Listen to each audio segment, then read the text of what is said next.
Maulid Adat Bayan adalah sebuah kegiatan adat terkait maulid yang berasal dari Lombok, atau biasa disebut Mulut Adat Bayan. Peringatan Maulid Nabi Muhammad dilaksanakan masyarakat adat Bayan sebagai bentuk penghormatan terhadap Rasulullah. Kegiatan ini dilaksanakan selama 2 hari dengan jadwal yang telah diatur. Bayan adalah gerbang masuknya Islam ke Pulau Lombok.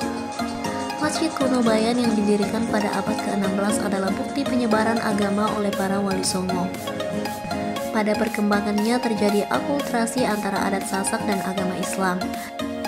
Pada sekitar area masjid masih terdapat beberapa makam leluhur penyebar agama Islam seperti makam Gaus Abdul Razak atau makam Rea, makam Titik Masih Pelawangan, makam Titik Mas Penghulu, makam Sesaid, makam Karangsalah, dan makam Desa Anyar. Maulid diadakan selama 2 hari. Pada hari pertama, warga mempersiapkan bahan makanan dan perlengkapan upacara, kayu aik, dan hari kedua dilaksanakan doa dan makan bersama di Masjid Kuno Bayan. Prosesi Mulut Adat Bayan atau Maulid Adat Bayan dihadiri oleh warga Desa Loloan, Desa Anyar, Desa Sukadana, Desa Senaru, Desa Karangbajo, dan Desa Bayan. Semua desa itu tergabung dalam wilayah adat yakni komunitas masyarakat adat Bayan. Terdapat perhitungan tersendiri terkait perayaan Maulid di Lombok disebut syariat atau syariat. Prosesi Maulid adat dilaksanakan 2 hari setelah yakni pada tanggal 14-15 Rabiul Awal.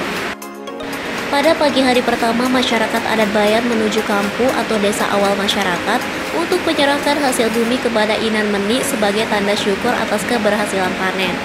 Inan Meni kemudian pengolahannya untuk disajikan kepada para kiai, penghulu, dan tokoh adat pada hari puncak perayaan Mulut Adat. Nantinya Inan Meni akan menandai dahi warga dengan mama atau sirih dalam ritual adat yang disebut menyembe. Lalu masyarakat membersihkan balen unggun atau tempat sekam atau dedak dan balen tempan atau alat penumbuk padi, serta membersihkan rantok atau tempat penumbuk padi. Prosesi dilanjutkan dengan membersihkan tempat gendang gerantung dan beberapa orang penjemput gamelan gendang gerantung. Setelah tiba dilaksanakan ritual penyambutan dengan ngatur lekas buah atau sirih dan pinang sebagai tanda rangkaian acara Mulut Adat dimulai.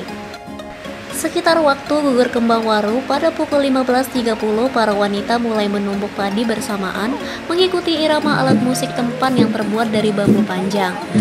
Padi tersebut ditumbuk di lesung seukuran perahu yang disebut menutu.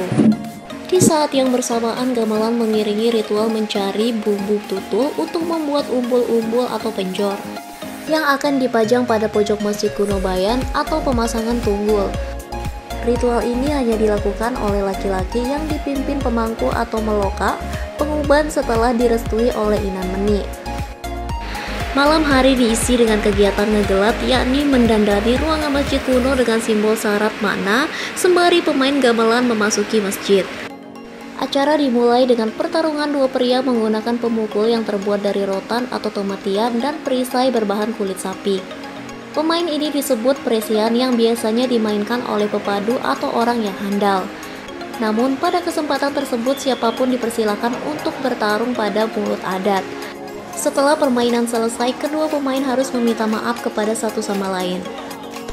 Prosesi dilanjutkan dengan beruga agung atau ajang diskusi, cerita, wacana terkait segala hal.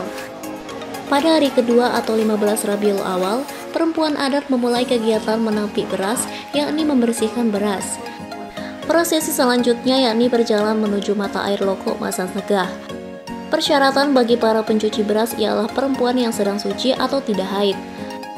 Berbicara, menoleh, memotong jalan barisan merupakan pantangan sepanjang jalan.